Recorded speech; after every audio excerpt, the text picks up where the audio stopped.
South ఇండియాలోనే అతి తక్కువ ధరలకే నాణ్యమైన రత్నాలని అందించే ఏకైక సంస్థ 6JVR.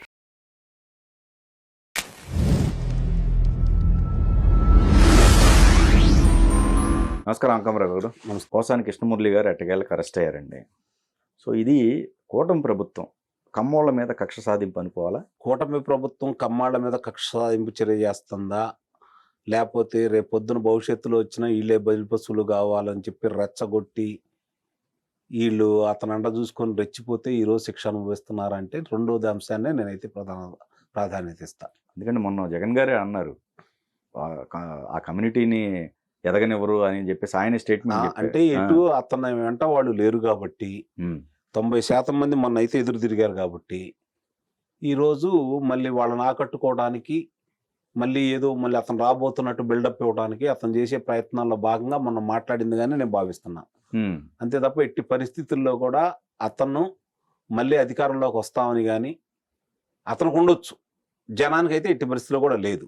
అతను ఏం చేశాడు మీరు గమనించండి. మొట్టమొదటి నుంచి కూడా మన కాంగ్రెస్ పార్టీ మొట్టమొదటి నుంచి ఏం చేసేదంటే, కాంగ్రెస్ పార్టీ ఉండగా ప్రతి జిల్లాలో కూడా మనకు తెలిసి తూర్పుగోదావరి జిల్లా కాడి మొదలు పెట్టండి మీరు, ప్రకాశం జిల్లా వరకు, అనంతపురం జిల్లా వరకు మొట్టమొదటి నుంచి కూడా కమ్మ సామాజిక వర్గానికి అత్యధిక ప్రాధాన్యత ఇచ్చుండేది.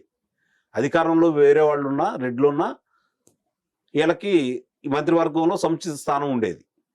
ఆ రోజుల్లోనే 57 మంది చెప్తున్నారు మామూలుగా మన వాళ్ళు, 57 మంది శాసనసభ్యులు ఉండేవాళ్ళు కమ్మ సామాజిక వర్గం అని చెప్పని.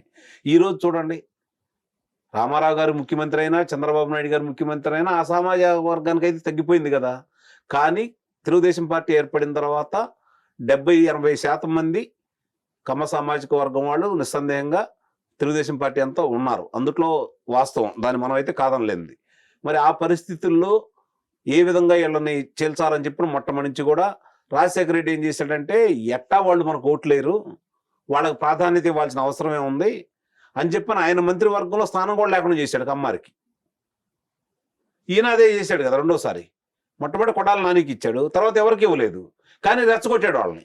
కొడాల నాని కావచ్చు, లేకపోతే వంశీ కావచ్చు, లేకపోతే ఇవాళ పోసాని కృష్ణమురళి కావచ్చు, ఇలాంటి వాళ్ళందరం తీసుకొచ్చి ఒకవైపు లక్ష్మీపార్వతి కావచ్చు, వీళ్ళందరం తీసుకొచ్చి తిట్టిచ్చే పనిలో పెట్టుకున్నాడు.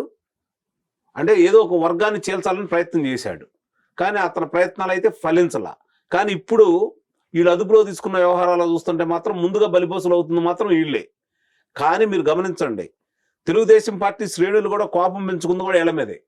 అవును, అదే వీళ్ళ మీదే. ఎందుకంటే కులాన్ని భ్రష్టు పట్టిస్తున్నారు, నోటికి వచ్చినట్టు మాట్లాడుతున్నారు. మిగిలిన లాగా వీళ్ళు ఎందుకు మెలకడ కూర్చోవట్లేదు, వాళ్ళు మాట్లాడకుండా వీళ్ళు ఎందుకు వస్తున్నారు. అట్లాగే పవన్ కళ్యాణ్ తిట్టాలంటే వేరే వాళ్ళ సామాజిక వర్గాలనే తీసుకొచ్చేసి అతను తెలివిగా రాజకీయం అయితే మాత్రం చేశాడు.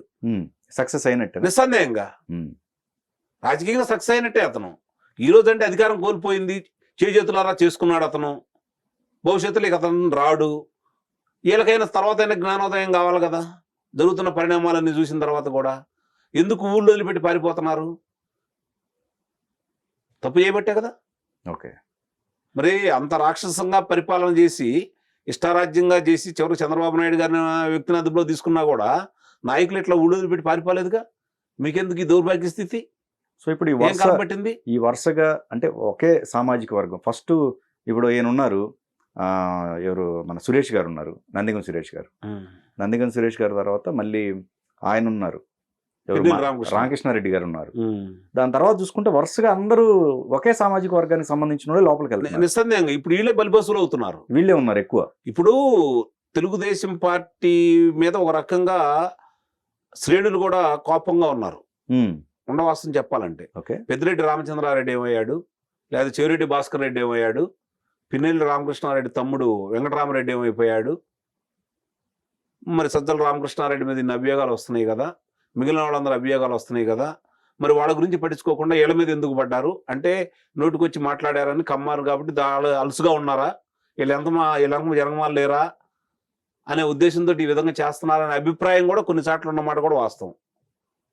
ఆ విషయంలో అలాంటి భేదాభిప్రాయాలు తీసుకురావడంలో జగన్మోహన్ రెడ్డి మాత్రం నిస్సందేహంగా సక్సెస్ అయితే అయ్యాడు. ఇప్పుడు కామెంట్స్ చేసిన సెక్షన్ లో లాస్ట్ 5 years చూసుకున్నట్టయితే ఈ సామాజిక వర్గమే ఫ్రంట్ లైన్ లో ఉన్నారు కదా. అవును, నెక్స్ట్ కాపు సామాజిక వర్గం కావాలని, అతను కావాలనే కులాలు, మతాలు, ప్రాంతాల వారీగా విభజించాలని ప్రయత్నం చేశాడు.